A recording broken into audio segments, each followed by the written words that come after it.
Mujizat yang tertunda jilid 1. Tuhan memberkati kesabaran, ketekunan, dan keuletan.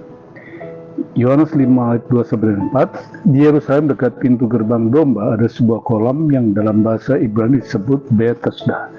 Ada 5 serambinya, dan di serambi itu berbaring sejumlah besar orang-orang sakit, orang-orang buta, orang-orang timpang, orang-orang lumpuh yang menantikan goncangan air kolam itu, sebab sewaktu-waktu turun malaikat Tuhan ke kolam itu dan menggoncangkan air itu. Barang siapa terdahulu masuk ke dalamnya sesudah goncangan air itu, menjadi sembuh apapun penyakitnya. Bethesda artinya rumah belas kasihan atau air yang mengalir, adalah tempat mengadu nasib, suatu tempat di mana Tuhan kerap bermurah hati kepada umatnya. Tempat yang disakralkan itu tidak pernah sepi dari orang yang membutuhkan pertolongan dan belas kasihannya. Mujizat demi mujizat terjadi atas mereka yang menantikan belas kasihannya.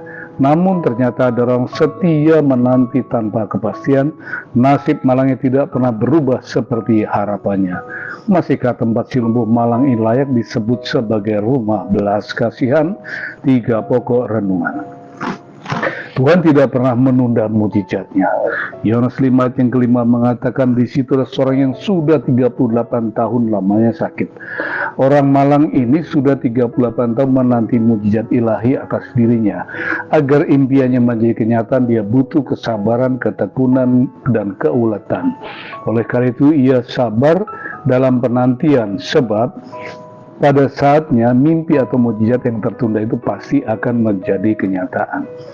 Kesetiaan dan kesabarannya dalam menunggu waktu dan cara Tuhan berkarya akan menghantar orang sampai pada pengalaman ilahi yang mengubah seluruh hidupnya. Sebab tidak seorang pun yang berdaulat mengatur waktu dan cara Tuhan bekerja. Yang bisa kita lakukan hanyalah bersabar dan tetap menanti. Oleh karena itu, tetaplah miliki iman yang konsisten dalam menanti kapan mujizat itu terjadi. Ia membuat segala sesuatu indah pada waktunya, bahkan ia memberikan kekekalan dalam hati mereka. Tetapi manusia tidak dapat menyelami pekerjaan yang Allah lakukan dari awal sampai akhir. Pengkhotbah 3 ayat yang ke-11. Pokok renungan kedua, Kristus berdaulat atas waktu dan saat. Kairos atau yang lebih dikenal sebagai waktu Tuhan adalah saat di mana Tuhan memutuskan untuk melakukan mujizat. Ada kalanya Tuhan begitu responsif kalau kita berseru, namun tidak jarang juga ia terkesan abai atau mengulur-ulur waktu. Mazmur 13 ayat 1 dan 2 mengatakan, berapa lama lagi Tuhan kau lupakan aku terus menerus? Berapa lama lagi kau sembunyikan wajahmu terhadap aku? Berapa lama lagi aku harus menaruh kekhawatiran dalam diriku dan bersedih hati sepanjang hari? Berapa lama lagi musuhku meninggikan diri atasku? Benarkah Tuhan abai? Jawabnya sama sekali tidak. Yohanes 5 ayat 6 mengatakan, ketika Yesus melihat orang itu berbaring di situ, dan karena ia tahu bahwa ia telah lama dalam keadaan itu, berkata ia kepadanya, maukah engkau sembuh? Tuhan tidak pernah lalai atau abai, namun ia melakukan segala sesuatu tepat pada waktunya. Pengkhotbah 3:1, untuk segala sesuatunya ada masanya, untuk apapun di bawah langit ada waktunya. Meski ada banyak sekali orang sakit, namun perhatian justru terpusat pada si lumpuh yang terabaikan. Kristus membuktikan kepeduliannya dengan menawarkan mujizat. Ketika semua itu tidak peduli, Kristus tetap peduli. Inilah saat yang indah bagi si lumpuh malang untuk menikmati mujizatnya. Pokok renungan terakhir, bukalah hatimu bagi kuasa perkataan Yesus. Yohanes 5:7 mengatakan, jawab orang sakit itu kepada Tuhan, tidak ada orang yang menurunkan aku ke dalam air kolam itu apabila airnya mulai goncang, dan sementara aku menuju kolam itu, orang lain sudah turun mendahului aku.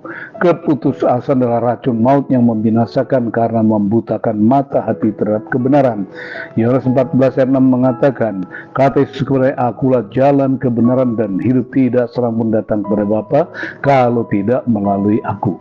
Apapun yang dikatakan Kristus adalah kebenaran yang memulihkan. Bahkan orang mati pun akan hidup demi mendengar perkataan Yesus.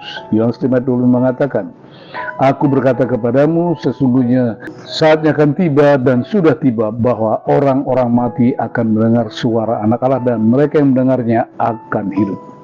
Oleh karena itu dengar dan simak apa yang dikatakan oleh Yesus. Yohanes 5 ayat 8, bangunlah, angkatlah tilammu dan berjalanlah. Kuasa perkataan Yesus menghidupkan syaraf dan otot-otot yang sudah mati selama 38 tahun.